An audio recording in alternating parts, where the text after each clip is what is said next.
Shalom, my name is Amir Freimann. I'm 55 years old. I make a living as a medical translator of Japanese and Hebrew to English and participate in what I consider spiritual maturation of the Israeli society, mainly through a movement called the Education Spirit Movement, which I'm one of the founders and general manager of, and through philosophical personal inquiry groups and books on the connection between spirituality and education. I grew up in a farm, in a village in Israel, had an ordinary childhood, and at the age of 16 or 17 I started listening very seriously to Cat Stevens and contemplating spiritual existential questions. The main question I had, and I still have, is whether I could know reality directly, unmediated by my ideas and beliefs. My search for that possibility led me to spend 2 years in a Zen monastery in Japan when I was 25, and to meet at the age of 29 a young American spiritual teacher by the name of Andrew Cohen. As a result of that meeting, I left medical school. I was at the time at the end of my 5th year of MD studies, and spent more than 20 years in the community that formed around Andrew. Mainly in the United States, but also in a few of the centers of the community around the world. In the main community I lived in the United States, we were about 100 people strong, and we lived in something comparable to a kibbutz or an ashram, and did intensive spiritual practice. I was in that community until about 5 years ago, at which point I left because I started feeling that instead of moving forward, we were just going in circles around ourselves, and realized that in order to keep developing, I had to leave. And here I am. A bit about Andrew Cohen with some photographs. This picture is from Andrew Cohen's website, updated for the last time about a year ago, and as you'll understand shortly, the information is very out of date. It says, Andrew Cohen is an internationally respected spiritual teacher, cultural visionary, and founder of the global nonprofit Enlighten Next and its award-winning publication Enlighten Next magazine. Since 1986, Cohen has been traveling the world, giving public lectures and leading intensive retreats. Through his writings, teachings, and ongoing dialogues with leading philosophers, scientists, and mystics, he has become known as one of the defining voices of the new evolutionary spirituality. In 2013, Cohen was listed as number 23 on Watkins's Mind, Body, Spirit magazine's annual list of the top 100 most spiritually influential living people. The organization that formed around Andrew, which was called Enlighten Next, included a dozen centers in the United States and Europe, and also in Australia, India, and Israel. And this is a brochure we produced during the Days of Glory of the center in Israel. And it says, the goal of the Enlighten Next Center in Israel is to facilitate the development of higher levels of consciousness and culture by creating a cultural spiritual center for people at the leading edge of cultural, intellectual, and spiritual evolution in Israel, maintaining connection with an international network of individuals facilitating human evolution in various fields, and creating a structure supporting new ways of thinking as a means of creating a new future. So all this was happening until about a year ago, at which point it became publicly known that a palace revolution took place in Andrew's palace, and that a group of his senior students, about 10 men and women who worked closely with him and led the various centers of the organization, basically discharged him from his position as a spiritual teacher and head of the organization, and sent him on a sabbatical for an indefinite period of time. The reason for this was that they came to the conclusion that Andrew's insistence on remaining the guru and on having full control of everything that was happening in the organization limited not only their own development, but also was undermining the very goals of the organization.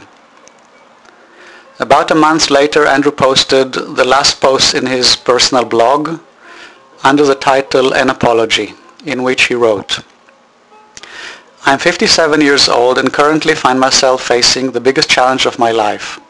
I've been a teacher of spiritual enlightenment for 27 years. Enlightenment has always been and always will be about transcending the ego. Over the last several years, some of my closest students have tried to make it apparent to me that in spite of the depth of my awakening, my ego is still alive and well. I've understood this simple truth, that we all have egos no matter how enlightened we may be, and even taught it to thousands of people all over the world throughout my career. But when I was being asked to face my own ego by those who were nearest and dearest to me, I resisted. And I often made their lives difficult as a result. I'm aware that many of my students over the years have also been affected by my lack of awareness of this part of myself. And for those of you who are reading this, I apologize. As time passes, I intend to reach out and engage in a process of dialogue with those of you who would like to. In light of all this, for the sake of my own integrity as a spiritual teacher and as a human being, I've decided that I need to take some time off so I can make the effort to develop in many of the ways that I've asked other people to. Starting this fall, once I fulfill some prior commitments, I'm going to embark upon a sabbatical for an extended period of time. During this hiatus, I will be stepping down from the leadership of my organization. I won't be publishing anything here on my blog and will not be doing any public teaching. My intention is to become a better teacher and, more importantly, a better man. And now a few pictures from my history with Andrew. This is from a huge tent in Bodh Gaya, India, in which Andrew led a retreat to about 200 people for about a month in 1991, which was about 3 years after I met him. And every year since then, he led an annual retreat in India and another retreat in Europe. And his close students participated in at least one of these retreats every year.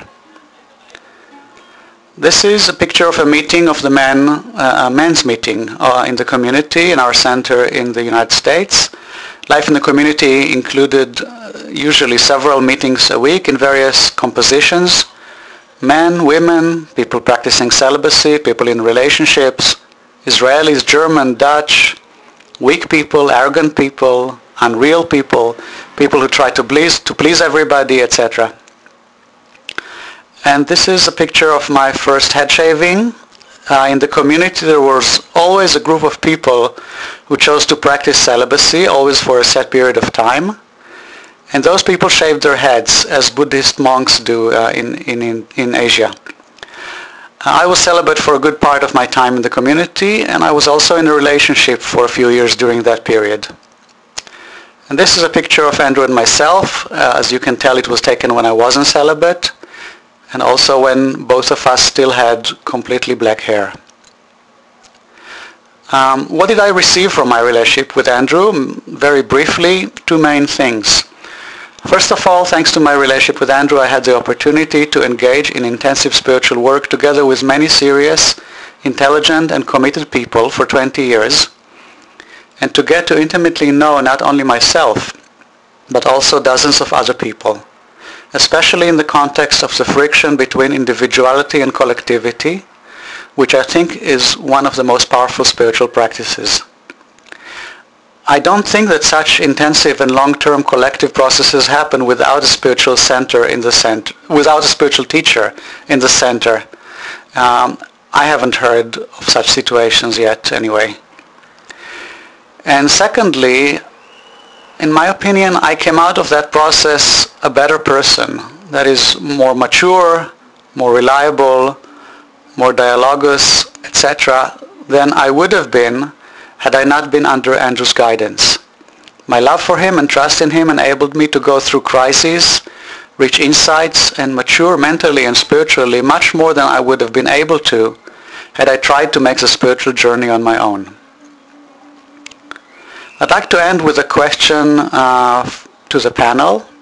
I'm not an academic, and I was invited to participate in the panel more as a study case than as a researcher. But since I'm interested in the question of the validity of the Spiritual Teacher Institute, I'd like to say what for me is the most important question, and I hope that in our discussion we'll also talk about that.